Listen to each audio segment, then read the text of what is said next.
That's great. Now you said time has healed it, so that's a chance meeting. I've seen him. Like same premiere that y'all just kind of. No, I mean, yeah. We did. What's the award show that Steve Harvey would host? Hoodie, the Hoodie Awards. I came out for the Hoodie Awards. We had a good time. Like, oh, what's up, nigga? Yeah, that's good. I mean, we grown. Okay. Yeah, and then like I said, he called me to his house and we sat down. I think that was the first time it was just me and him, and we sat down and talked about the sequel and shit.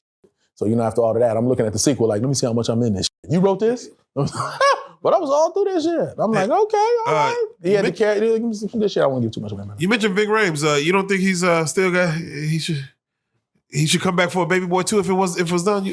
I don't know. The video I saw hurt my heart, man. The last time I saw Ving Rhames was when we did Percentage, and he was on his P's and Q's. He taught me how to do business in the sense of how you let treat you. He stood on business. They did something with the money. That nigga went in the trailer and was like, nope. It's confident. And we waited, and he came walking out. He's like, they got it straight now. I said, okay. But yeah, I saw a video. I prayed for him, man. I saw him in Vegas. He's on a new Mission Impossible movie, though. Is he? Yeah. Is it released yet? No, it's coming. We saw a little piece of him in the trailer. Good for him. I make jokes because I do stand up now too. I do. I'm touring around the country, and we out here comedy tour with Charles Allen and Charlie Mack. And it's fun, man. And that just kind of happened too. That was always a fantasy of mine to do stand up. I was like, I ain't do stand up. I respect the hell out of these and how they do it. But my sister April, she took a class and she learned how to build a set, which means you start with about 5 jokes. You see what works, keep one and then move on. And you just add to it and you try it out and then you have a set of strong jokes that work. So then when you go on stage, you kind of vamp whatever it is, but you know you have an arsenal of strong ass jokes and then you take off. So shit, my set is crazy now. So I've been, going around, moving around. So I respect the hell out of the stand-up comedy game. So I do some, I talk about Tyrese a little bit, but I talk about Ving a little bit. But most of it's just humor because people know what it is. Most of it. How do you choose who's going to open for you? In stand-up? Yeah. Well, right now, like I said, I got 2 strong comedians that co-headline with me that are proven and battle-tested. So the 3-headed monster that we have, we know we have a solid show that's an hour and a half. So every city we go in, we'll just reach out to, local comics and we'll give them a shot. And if they're trash, we just destroy them when we get on stage. But we usually find somebody that's pretty decent. Now, one of your first acting gigs, and I got to speak on this because it was one of my favorite little shows, was McGruff the Crime Dog. Hey, that was my first time ever. Yeah, the first time ever on just, and that's pretty big because they used to play. How did you find that? That's great, Now, man. you mentioned it. They used to play that in schools. Yeah, like Say No to Drugs and all that. Yeah, Say No to Drugs all that stuff. Yeah.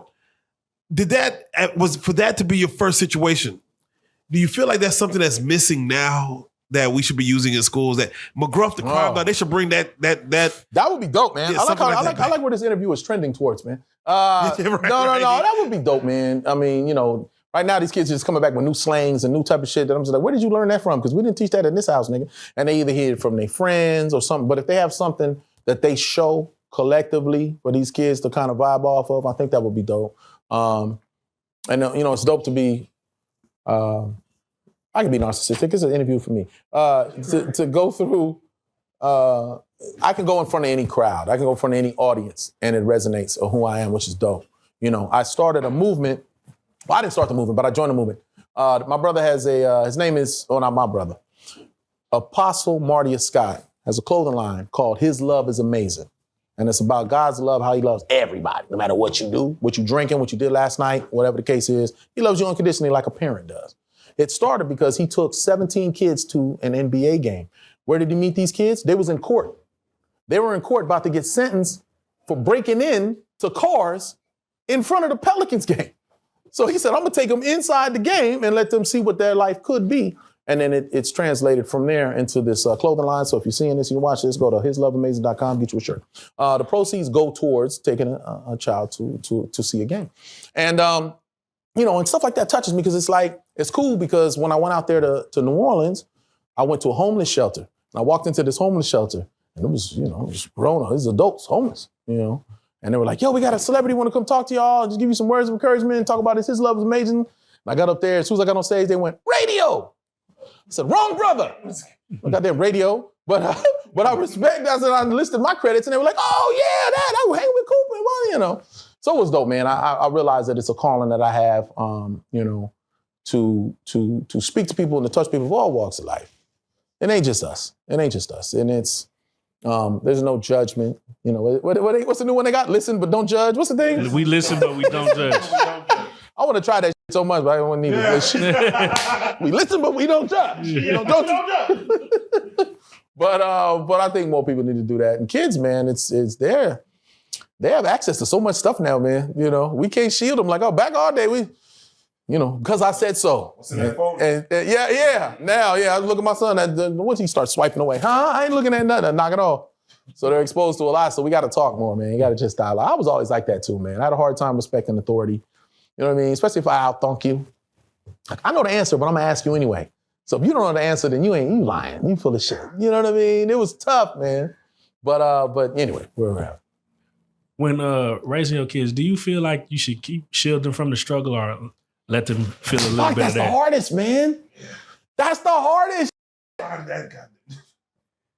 Because I'm one of them dads, like, you see him climbing on. It's funny because they mama just let him judge. Let him fall. He got to learn. I'll be like, no, nigga, you don't want to let him fall. Bam. Oh, now his face busted open. Mm-hmm. So it's like, now I'm just going, yeah, you want to let him fall. It'll heal. He'll be all right.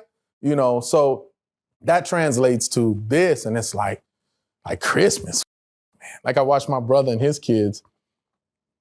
It was like when they were young, it was just like, here's this. Oh! And they got a little older, and it was like, here's this. And they're like, oh, thanks. What? Is that it? You're like, that's it, little. Right. You know what I mean? So when I see my kids turning that corner, and they like, oh, that's all we got? All we got. Hold on, stop it. You know what all the fuck I got? Mm-hmm. I remember opening the closet, seeing that I thought I was going to get. Santa my ass. Mom bought all type of shit for my cousins. I was opening shit going, what about the racetrack? Huh? Nothing. I saw some in the closet. That's what I found out about Santa and they. Damn, wait a minute. He was mad as hell. Santa didn't give me the race car. It's your cousin's race car. Damn. Damn it. Your brother, lock the door. For a lot of the 90s, he played the token black guy in a lot of movies. Did he? I want to say, yeah, I'm watching. My brother played the token black guy in a lot of 90s movies. Who named one? A Few Good Men. Few Good Men? Yeah. There was a lot of black guys in A Few Good Men. He was like the one. He was the one. He testified in that. He had a great story about that. Isn't he the token black guy in Pearl Harbor? Token is a hard word to use, man. Like the one black guy. The one black guy. That's going to... There's Pearl fucking Harbor. He was the nigga that... He was the first black man. See, it's difference between Token and being the pioneer, the first one to do it, the revelation. And you know what I mean? You want to talk about Carl Brashears in Navy Diver. Yeah, the Navy Diver. Yeah, what's the name of that you want to call that Men of Honor. Yeah, Men of Honor, yeah. Yeah, but that's not the Token. He was the first black Navy diver, and he wound up saving lives, and he was black. There's a lot of things that black men don't get credit for. That's fact. And that's the difference. Why do you think I made a diss record for Nas? Why did you make a diss record? Oh. Yeah, we didn't go through this? Oh, shit, it changed. Wait a minute. Hey, for Cam? Wait a minute. I got to pour if I talk about this. I would love to see some responses. I got to pour. No. Listen. This is funny, too. Let's go. So I've known, I got a good friend of mine is Bernard Edwards Jr. He goes by Focus. He works under Dr. Dre at Aftermath, right? This last album with Snoop Dogg. Look on the credits. You see Bernard Edwards Jr., see Focus. That's my 100 grand. We going through the struggle right now, because we men are men, and we beef how we beef. But I would see him at the studio, at Encore, and Dre's other studio before Encore. Anyway, I give him names is bad. And I would make music. What we would do is, and that's when I met Chino XL, R.I.P. Chino XL. And we did a song called Life, which was dope. And they were like open verse. So what he would do is he would create beats, and as he creates these beats, he brings his friends or MCs that he knows that are solid, and he lets us spaz out to the beats before he turns them into Dre. So sometimes he would play these songs for Dre, you know what I mean? And the Dre, it's another long story. But anyway, so he plays these songs for Dre, and then, whatever the case is. But most of the time, just showcase his buddies that was playing on the music, blah, blah, blah. He'll just show the beats, and they either get sold or they don't get sold. And Nas did a record where he lists y'all little favorite word y'all using, this sellout. And he's like, sellouts in the game, like Cuba Gooding Jr. Pissed me the f*** off. Oh, shit. Pissed me the f*** off. I'm like, what you talking about, bro? But I'm like, Nas. and I just went off, right? And I remember. No, I did, but I remember everybody in the room having the same opinion. They were like, "Yo, you was gassing on that shit," and it wasn't crazy at the time. It was decent. I didn't say nothing crazy about that. I didn't know that. Yeah. You know what I mean? I don't have the Kendrick Lamar insight on the. I just was like, his name is Nas. Ugh. Like, I don't know. I didn't, you know what I mean? So it wasn't that deep. But he was like, Nas ain't gonna respond to that shit. He might not even heard it. He probably did. But the point is, He heard it. But it wouldn't have mattered to him to respond or not respond to it. It wouldn't have did nothing. He didn't want to get that ethered. Shit. Yeah, but either way, you know. Plus, I wasn't the MC then that I am now. Just in the sense of knowledge and knowing who I am in hip hop, which since I don't have a hit record, most people don't. But now, musically, I'm confident in what I can do. My father was an entertainer and a singer and a writer. I always understood cadence. I can speak insightfully. I can take my time, or I can flip it. I grew up off like, you know, the Fushnikins and Busta Rhymes. I did a song called Homage.